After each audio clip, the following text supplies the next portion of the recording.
E aí, gente, tudo bem? Vamos começar? Vamos começar.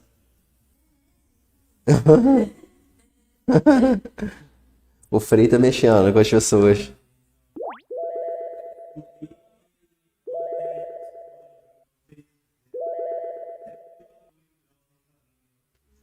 Hoje, então, vai fazer o quê, né? Não, gente, não é muito frio. Você vai lá no inverno. Você é de lá? Não, Ah, tá. E lá faz frio. Quando aqui tá frio, lá tá muito, muito frio mesmo.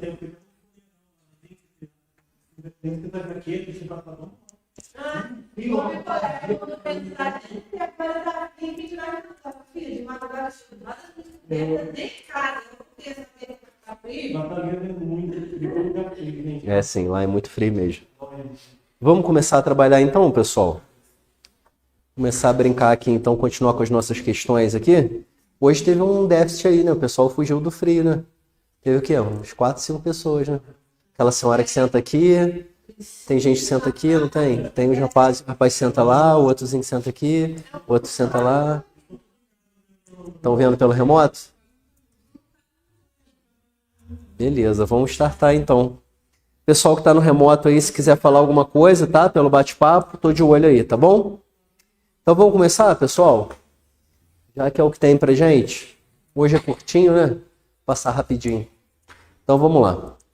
Devido à pandemia, muitos funcionários de um determinado banco precisam trabalhar de casa. Percebendo que seria necessário um novo procedimento de acesso remoto que atendesse às necessidades de segurança, o setor de TI desse banco determinou o uso de um mecanismo seguro que contasse, via internet pública, o computador do funcionário em sua casa com a rede privada da instituição financeira, bloqueando o acesso de terceiros ao trânsito de informações.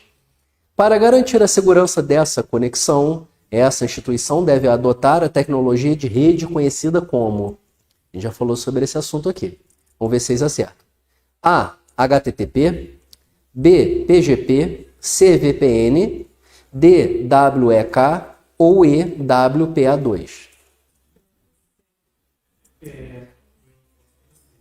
E aí? Pessoal aí do remoto, tem uma opinião?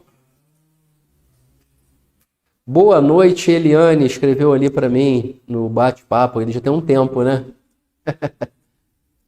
E aí, gente, é a VPN, né? Lembra lá do Virtual Private Network, que é uma rede privada. Opa! É uma rede privada dentro de uma rede pública. Como assim?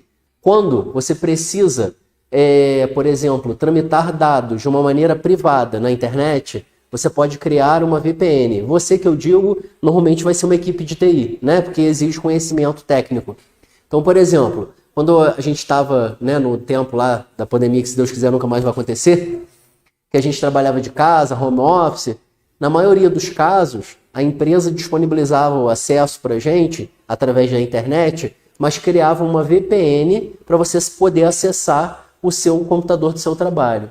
E aí essa rede, ela é tunelada, que a gente fala, né? É como se fosse, imagina assim, tecnicamente, um túnel de proteção no qual é tramitado os dados e ele não pode ser interceptado por terceiros, exatamente por conta de segurança das informações daquela empresa, né? Então, apesar de estar numa rede pública, que é a internet, você está acessando através de uma maneira o quê? Privada. E isso caracteriza uma VPN, ok? Beleza? Show de bola. Então, vamos dar continuidade aí. As informações sobre um processo essencial de determinado banco nunca foram documentadas. Olá. Porém, são conhecidas implicitamente por seus multifuncionários. Responsável por recuperar e documentar esse conhecimento, o funcionário protagonizou uma iniciativa para que os próprios funcionários criassem uma documentação instalando e gerenciando um site baseado na tecnologia Wiki na internet desse banco. Qual a principal característica dos Wikis? Então, gente, me fala aí um site caracterizado como Wiki que você já conheceu. Pelo nome dá pra você mandar um aí já de cara. Wikipedia. Todo mundo já lembra lá daquele site? O que acontece? O que caracteriza um site que é classificado como Wiki? São sites que permitem a colaboração de usuários para montá-lo. Então ele está relatando aqui, no caso, um exemplo de um banco, poderia ser um exemplo de uma prefeitura, poderia ser um exemplo de qualquer negócio. Que foi criado um website no qual as pessoas podiam contribuir com a construção dele, né? Os colaboradores poderiam participar. Então, olha, ele fala lá, ó, o funcionário protagonizou uma iniciativa para que os próprios funcionários criassem a documentação. Então, ó, qual a principal característica dos Wix? Então, A, gerar documentação em PDF automaticamente, facilitando a criação de documentos distribuíveis.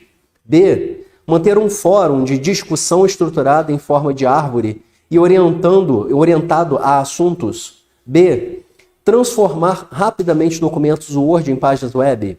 C, permitir que o leitor de uma página do web edite o seu conteúdo. E, gerenciar lista de discussões feitas por e-mail e guardar o seu conteúdo. Então, dentro dessa ideia de que o cara criou aquela página, que as pessoas que trabalhavam lá nessa instituição podiam colaborar com o conteúdo e construir o conteúdo, qual que você acha que é a resposta certa? A, B, C, D ou E? Pela lógica é o quê? A letra D. Porque é uma página web que vai permitir o quê? Que seja editado o conteúdo dela pelas pessoas que estão participando. Não sei se vocês já pararam para verificar, por exemplo, o exemplo lá da Wikipedia. É uma enciclopédia virtual, né? E as pessoas podem contribuir adicionando novas informações, adicionando uma informação que não tinha lá, né? Você pode se cadastrar e contribuir com a Wikipedia. É por isso que os professores normalmente não gostam que os alunos, que quando fazem pesquisa, peguem a informação na Wikipedia. Porque não necessariamente vai ser verdade. Por quê? Apesar de ter uma comunidade que participa, verifica os dados, isso aqui, mas corre risco de ser uma mentira, porque qualquer pessoa pode passar a contribuir com a Wikipedia, né? Exatamente, disfarçada de informação. Perguntas e respostas, né? Pesquisa para saber resposta a alguma Questão. Não necessariamente o que está lá é o que... É. Uhum. É. Pois é. Próxima questão, acho que vocês vão acertar também de boa. O serviço de buscas do Google é um dos mais usados em todo o mundo.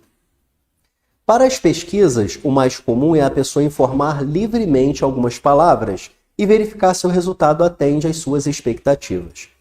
Como solicitar corretamente ao Google que seja pesquisada uma correspondência exata da frase prédio mais alto do Brasil? As opções são A, usando barra, B, usando hífen, letra C, usando hashtag, tralha, ou jogo da velha, ou que mais vocês chamam isso aí? Só para detalhe em língua portuguesa, o nome daquilo ali é tralha, tá? Ou cerquilha, ok? Que é a palavra em inglês hashtag, cerquilha, ok? Letra D, usando aspas. Ou letra E, escrever exato, abre parênteses, abre aspas, prédio mais alto do Brasil, fecha aspas, fecha parênteses. E aí, qual é a letra? Letra D. Quando a gente quer exatamente a sequência de palavras, porque se você bota solto assim, prédio mais alto do Brasil, o Google vai considerar cada palavra na hora de buscar.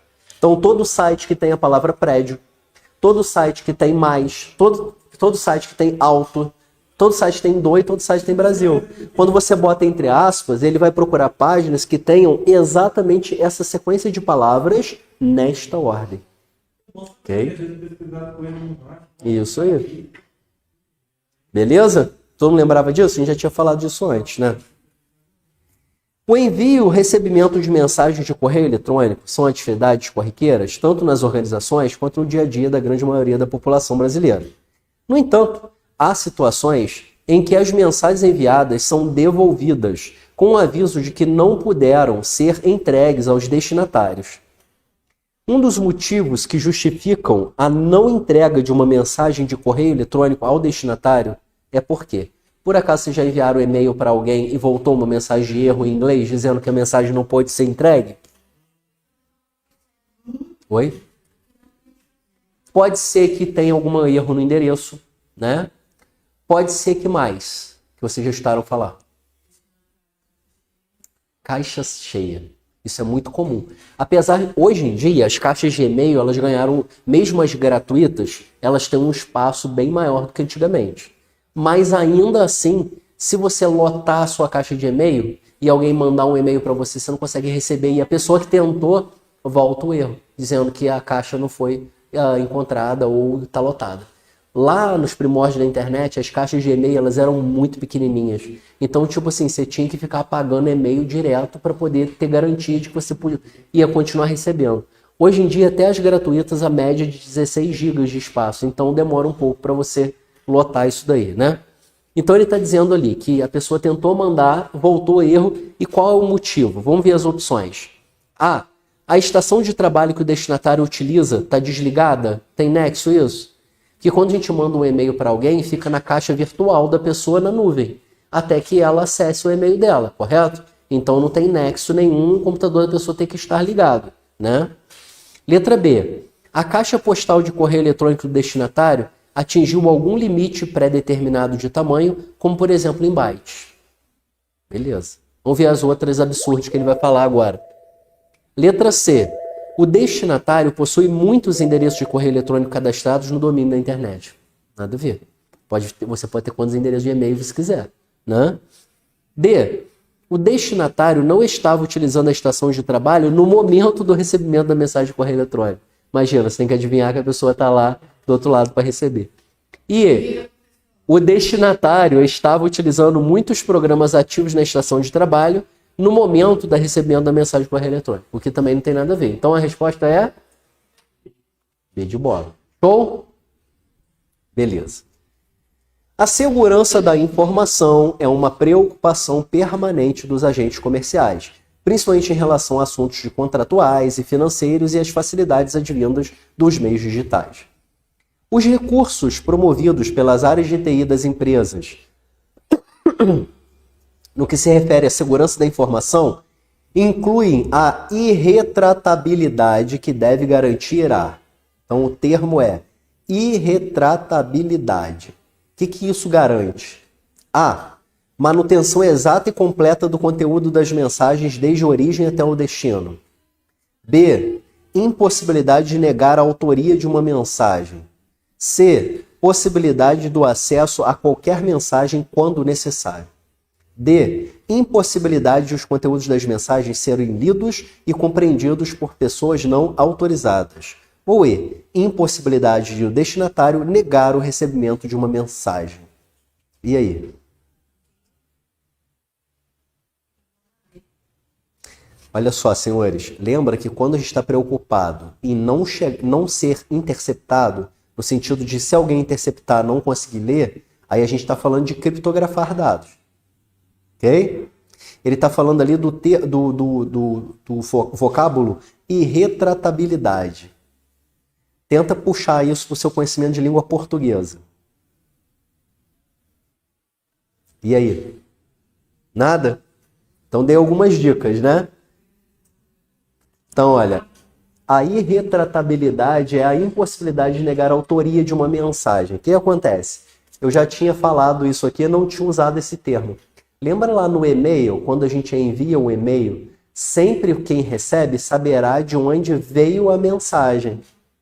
Não tem como ocultar quem mandou. Então, quem mandou sempre vai ser visualizado. Isso é a irretratabilidade nas mensagens de correio eletrônico. Ok? Beleza? É um termo técnico? Não sei se vai caber para o nosso concurso, mas isso caiu em 2021, que tem pouquinho tempo, vamos botar assim, né? Aí para o Banco do Brasil. As questões do Banco do Brasil, em geral, elas são mais difíceis do que as que eu acho de prefeitura, tá? Mas eu prefiro que eu falei para vocês na outra aula. Eu prefiro nivelá-los por cima, tá? Do que ficar fazendo coisa facinho, chegar na hora, né? Exatamente. O agente comercial de uma empresa elaborou uma planilha no software Excel para lançar os débitos de seus clientes. Ele configurou para controlar automaticamente as seguintes regras. A. Admitir apenas débitos entre 40 mil e 110 mil. B. Destacar em cor diferente os débitos entre 90 mil e 110 mil. Quais são os recursos do Excel que o agente comercial deverá utilizar para obter a respectiva... Deixa eu ler, está embolado ali. Quais são os recursos do Excel que o agente comercial deverá utilizar respectivamente para obter este controle? Observe, senhores, primeiro ele determinou que só podia ser acessado, só podia ser digitado valores entre 40 e 110 mil reais. E depois ele disse que para destacar a cor diferente, os débitos que fossem entre 90 e 110 mil. São dois recursos diferentes do Excel. O primeiro é um recurso, a letra A ali, e a letra B é outro recurso, ok? Ele quer saber qual o nome desses recursos. As opções são A, validação de dados e formatação condicional. Letra B, formatação condicional e gerenciador de cenários. Letra C, verificação de erros e teste de hipóteses. Letra D, função de consolidação e formatação condicional. E classificar e filtrar e validação de dados. Vocês sabem? Vamos dar uma olhada na prática disso aí? Olha só. Vamos abrir aqui o Excel. Cadê o mouse, senhor? Tá aqui. Só um instantinho. Só aguardar o carregamento. Deixa eu ficar de lado aqui para otimizar. Olha só o que acontece, minha gente. Quando a gente quer determinar um grupo de informação que vai ser aceito ou não dentro de uma área da planilha, isso chama validação de dados, tá? Então, por exemplo, vamos supor que em toda a coluna A, deixa eu aumentar um pouco a largura dela aqui e aumentar um pouco o zoom aqui também para otimizar. Em toda a coluna A, eu não quero que seja aceito qualquer valor. Eu quero determinar um valor entre tanto e tanto, ok? Onde que eu vou? Cá em cima na aba dados, eu tenho esse botão, esse grupo de ferramentas chamado ferramenta de dados, no qual eu tenho validação de dados, ok? E aí, ele quer saber o seguinte, permitir qualquer valor? Não. Eu quero fazer o valor de um intervalo, correto? Então eu tenho aqui, ó, número inteiro, decimal, lista, data, comprimento, personalizado, eu quero o número inteiro, correto? Que está entre, que não está entre, que é igual a, que é diferente de, que é maior do que, eu tenho todas essas opções aqui. No exemplo ali dado, ele está o quê? Que está entre, não é isso? Ele fala o quê? 40 mil e 110 mil, pelo que eu lembro? É isso? Então, ó, 40 mil e 110 mil.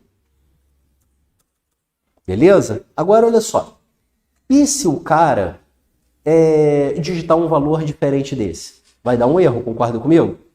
Outra coisa que você pode fazer também é deixar uma mensagenzinha. Quando o cara clicar naquelas células que você determinou, já aparece um balãozinho dizendo serão aceitos valores entre 40 e 110 mil. Então aqui em cima, nessa janelinha, tá vendo que tem aqui mensagem de entrada? É a mensagem que vai aparecer quando a pessoa clicar nas células dessa área. Que eu coloquei toda a coluna A, né? Então eu vou botar aqui, ó, título. Posso escrever o que a gente quiser, tá? Então eu vou botar aqui, ó, ô caramba, sem querer dei enter. Só um instante, deixa eu voltar lá.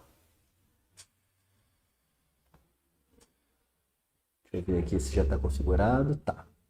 Então, ó, qual é o título que eu quero colocar assim? Ó? Vou botar aqui, ó, valores válidos.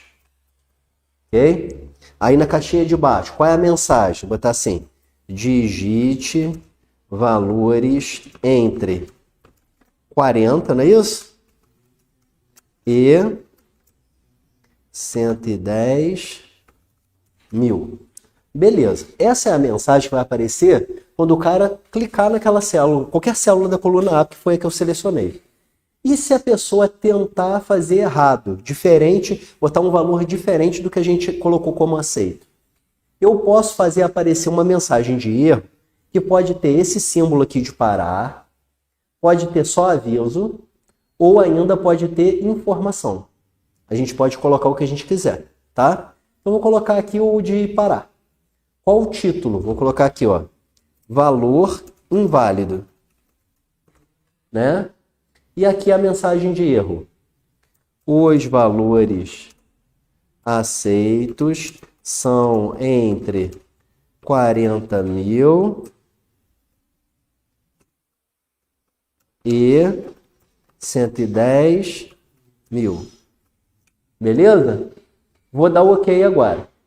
Olha só de clicar em qualquer célula dessa daqui da coluna A, olha lá, valores válidos, digite valores entre 40 mil e 110 mil, ok?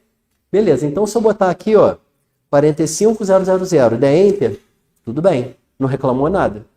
Agora eu vou colocar um valor fora da faixa determinada, 10 mil. Valor inválido. Os valores aceitos são entre 40 mil e 110 mil. Beleza?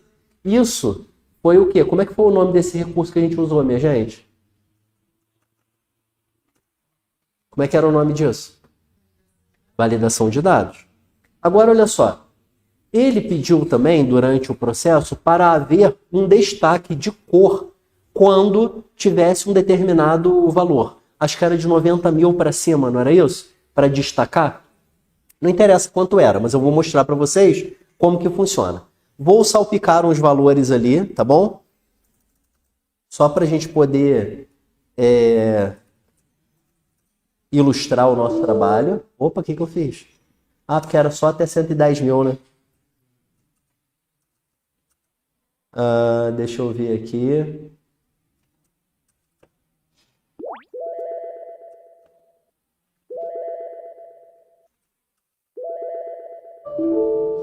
Ai, que burro. Toda hora eu faço uma burrice. Era de 40, né? É o sono, liga não.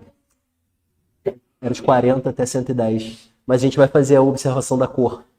Beleza? Beleza. Então vamos lá. E aí, curtiu essa aula? Então faz o seguinte, deixa agora mesmo o seu like para fazer com que esse vídeo chegue ainda mais longe e ajude ainda mais pessoas. Inscreva-se no canal e ative o sininho. Aproveite também para poder deixar o seu comentário aqui embaixo. Se tiver alguma dúvida, pode deixar também, que a gente vai estar acompanhando tudo. Valeu?